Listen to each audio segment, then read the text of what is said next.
My Lecturer, My Husband by Glitisius versi novel.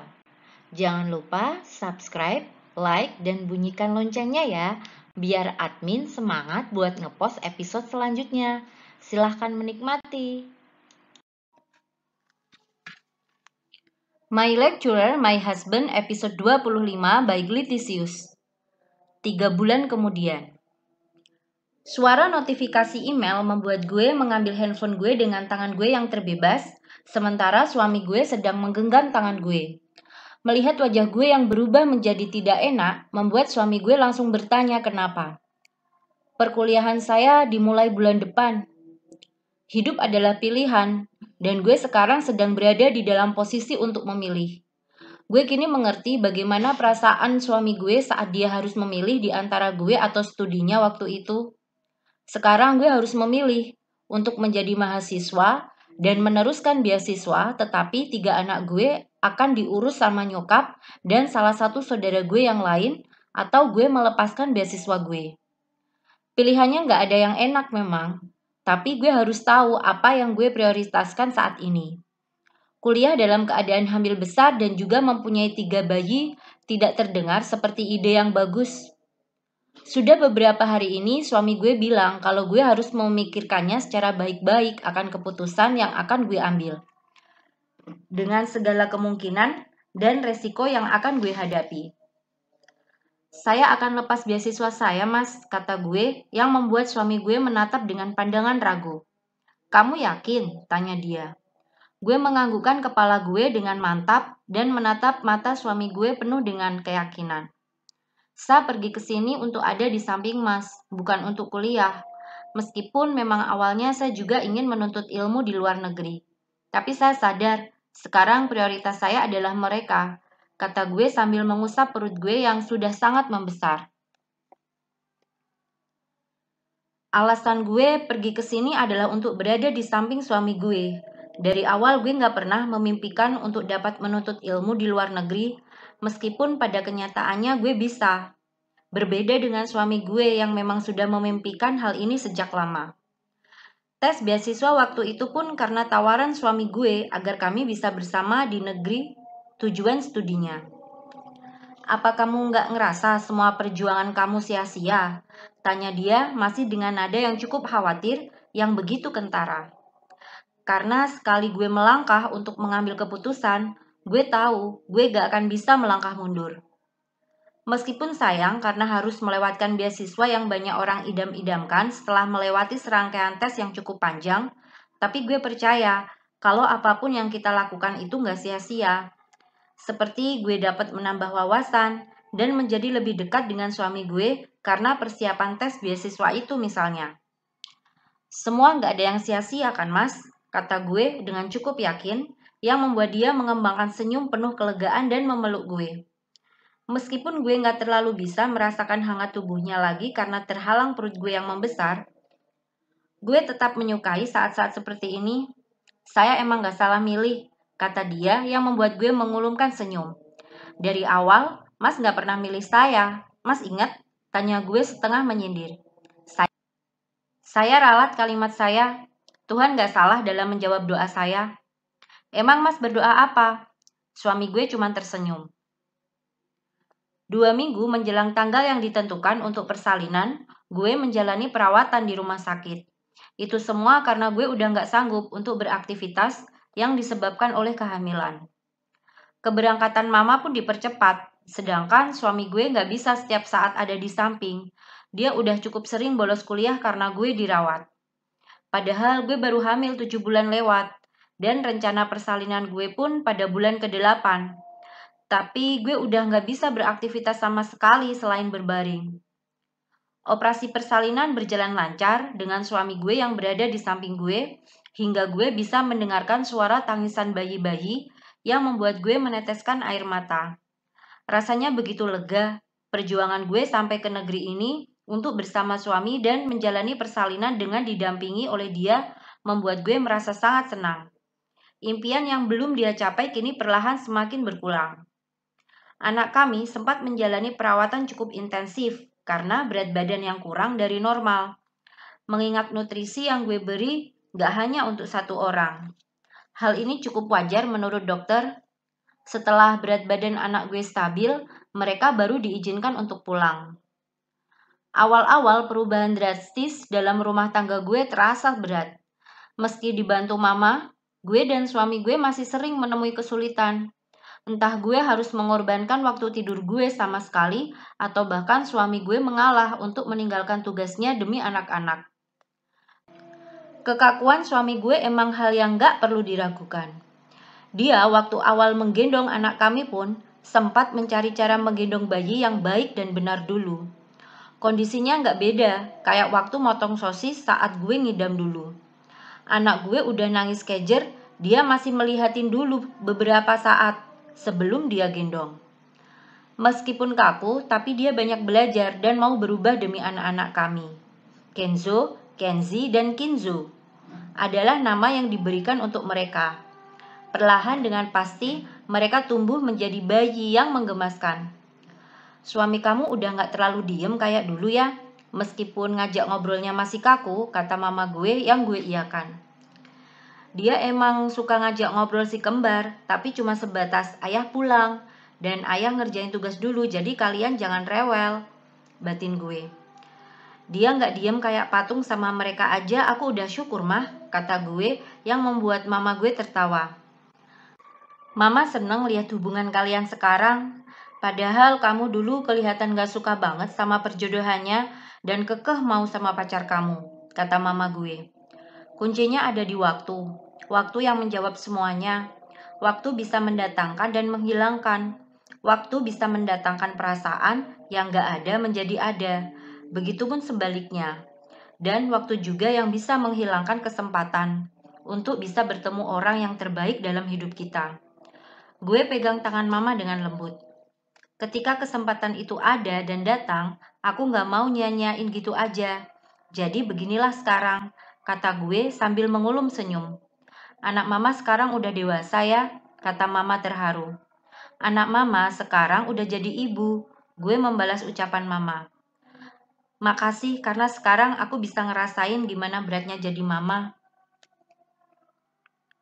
Setiap perempuan pasti akan mengalami masa-masa ini. Terkadang terasa sulit dan menjenuhkan. Tapi kalau lihat kamu sekarang, mama seneng keberhasilan dalam mengurus anak emang gak bisa dilihat dalam waktu yang instan.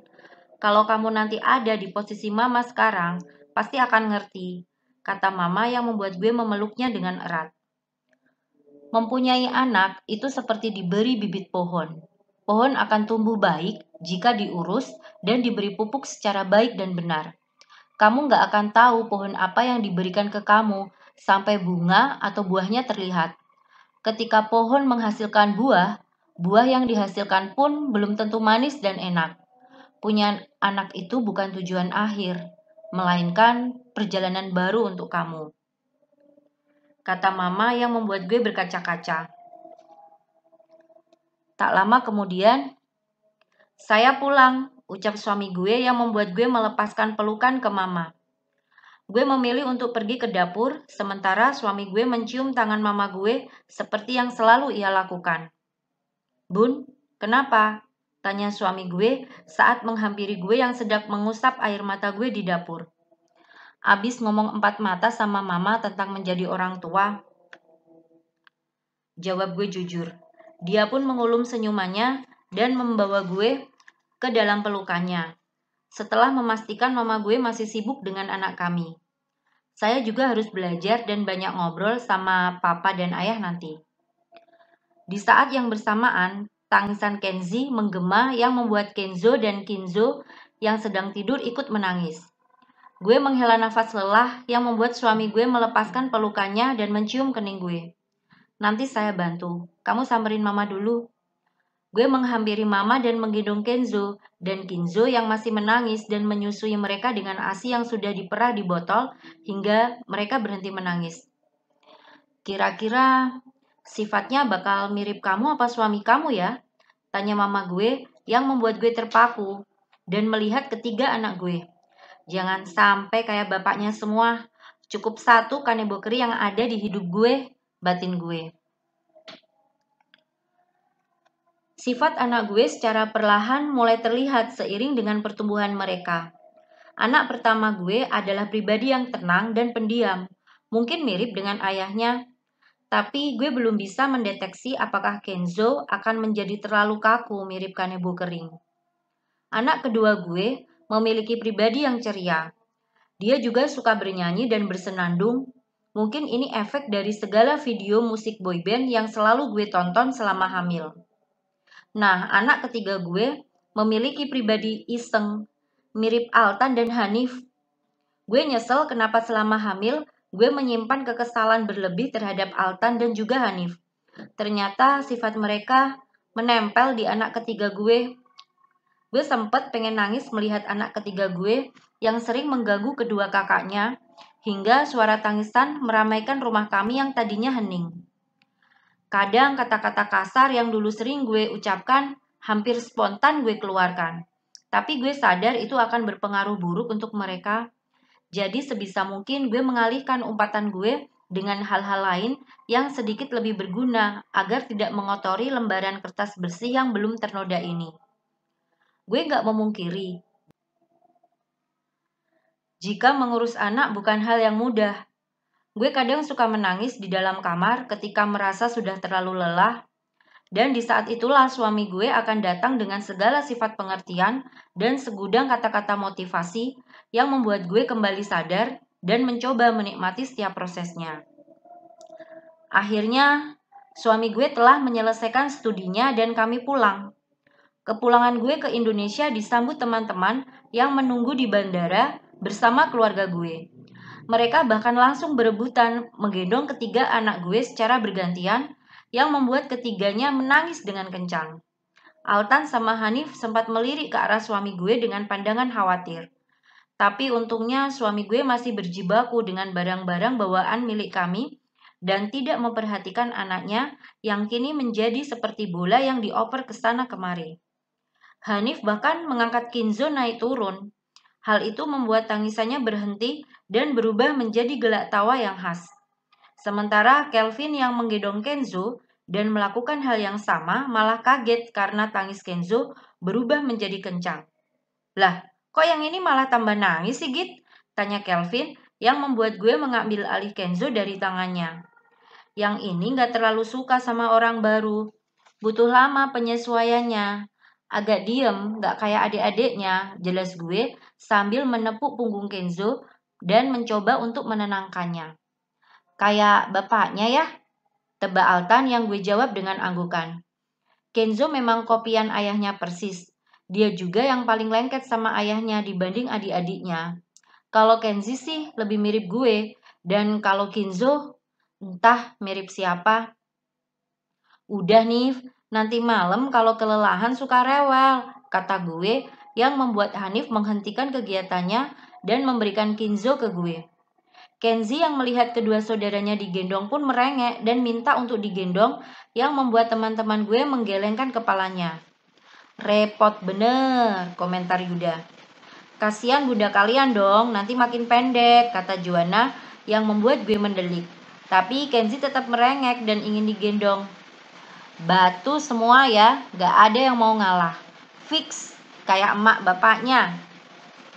Bisi Altan yang masih sempat didengar oleh gue. Mama gue mencoba mengambil alih Kenzi, tapi Kenzi tetap merengek ingin digendong gue.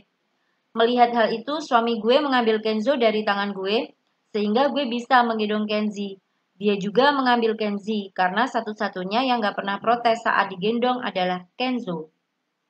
Akhirnya, mama papa gue yang mendorong troli barang bawaan kami, karena anak-anak kami yang rewel. Gila ya, nyusuinya gimana tuh? Belum bapaknya ikutan ngantri kan? Tanya Altan yang membuat gue mendelik ke arahnya. Jangan sembarangan ngomong. Anak gue belum terkontaminasi, kata gue setengah menyindir. Ya, gak ada yang tahu kan pas lo sama laki lo lagi sibuk-sibuknya, satu di antara mereka bangun dan melihat. Kata Kelvin sembarangan yang membuat Iim menginjak kakinya. Sinting, kata Iim. Siapa tahu Yuto juga, itu peringatan gue buat lebih hati-hati, kata Kelvin. Itu mah lo kali, timpal Yuda. Lo pada gue tinggal 2 tahun gak ada perubahan sama sekali ya, kata gue gak habis pikir. Bagus dong, timpal Hanif yang membuat Iim mengeplak kepalanya. Ih, ini ibu hamil yang satu sensi banget sih. Kasihan Yuto kalau emaknya modelan begini, kata Kelvin sambil geleng-geleng kepala. Bun, kita ikut pulang bareng sama mama dan papa. Makasih ya semua sudah menjemput kami, kata suami gue dengan formal. Gue menganggukkan kepala dan dada-dada sama teman-teman gue yang kini terdiam terpaku. Sampai ketemu nanti ya, pamit gue sambil menunjukkan cengiran. Sementara Kenzi dan Kinzo sudah melambaikan tangannya saat gue membisikkan kata goodbye ke kedua telinga mereka. Gue pun masuk ke dalam mobil dan meninggalkan mereka semua yang masih terdiam. Akhirnya, Kenzi dan Kinzo bisa lepas dari gendongan gue dan dipangku oleh eyangnya. 1 tahun kemudian, gue sedang berada di kampus gue saat ini untuk melanjutkan jenjang pendidikan lebih lanjut. Meskipun sempat melepaskan beasiswa, sejujurnya gue ingin melanjutkan studi agar lebih berimbang dengan suami gue yang udah menyandang gelar S3-nya. Jadilah gue memutuskan untuk kuliah S2 untuk kelas karyawan yang hanya kuliah pada hari Jumat dan Sabtu. Sempat bimbang, tapi suami gue mendukung selama itu berkaitan dengan studi. Begitupun dengan orang tua gue, karena menurut mereka si kembar udah mulai bisa ditinggal. Kata suami gue sangatlah penting bagi perempuan untuk mencari ilmu sebanyak mungkin, baik itu dengan pendidikan formal dan non-formal. Karena seorang ibu merupakan tempat di mana seorang anak belajar untuk pertama kali. Pendidikan di dalam keluarga sangatlah penting menurut dia, yang membuat gue termotivasi untuk kuliah kembali. Toh gue bisa minta bantuan dia juga untuk mengerjakan segala tugas gue nanti. Kebetulan Hanif pun melanjutkan studi S2-nya di kampus lama kami yang membuat gue merasa senang. Setidaknya gue mempunyai teman di kampus. Hari ini kuliah pertama gue. Si kembar sempat merengek saat gue tinggal. Untungnya gue udah mempersiapkan mainan baru sehingga mereka agak lengah dan gue menggunakan hal ini untuk pergi ke kampus. Sementara si kembar bersama dengan pengasuhnya dan ayah mertua gue di rumah. Dengan nafas sedikit terengah, gue mencari ruang kelas yang Hanif beritahu via chat saat gue di jalan tadi. Gue memasuki ruangan dan tersenyum canggung sebelum melihat Hanif yang melambaikan tangannya. Untung gak telat, kata gue penuh syukur. Gimana trio Kanebo? Tanya Hanif yang membuat gue mendelik. Anak gue bukan Kanebo, kata gue sambil mengeplak kepala Hanif dengan buku catatan yang gue keluarkan dari dalam tas. Kan ada satu yang mirip, timpal Hanif sambil mengadu. Pintu yang terbuka membuat gue dan Hanif mengalihkan atensi kami berdua ke depan. Perkenalkan, saya Sadewa Bentara Arya, dosen yang akan mengajar mata kuliah epidemiologi intermediate kalian semester ini. Kanebo kering, gumam Hanif pelan, yang membuat gue menelan ludah dengan susah payah. Pasalnya, suami gue pasti nggak akan membantu gue dalam hal apapun di saat itu berkaitan dengan mata kuliah yang diajarkannya, seperti saat gue mengenyam program sarjana dulu. Lo kok nggak bilang dia dosennya? Bisik Hanif dengan tajam ke gue. Gue aja nggak tahu kalau dia bakal jadi dosen gue lagi. Saya minta perhatiannya untuk yang di belakang. Jika kalian tidak ingin mengikuti mata kuliah saya, kalian bisa keluar. Kata suami gue dengan sunggingan senyum yang sedikit menyebalkan di mata gue. Here comes trouble again. Tamat. Terima kasih ya yang sudah menyimak novel ini dari awal sampai akhir. Dan silakan ditunggu novel berikutnya. Jangan lupa subscribe, like, dan bunyikan loncengnya. Terima kasih.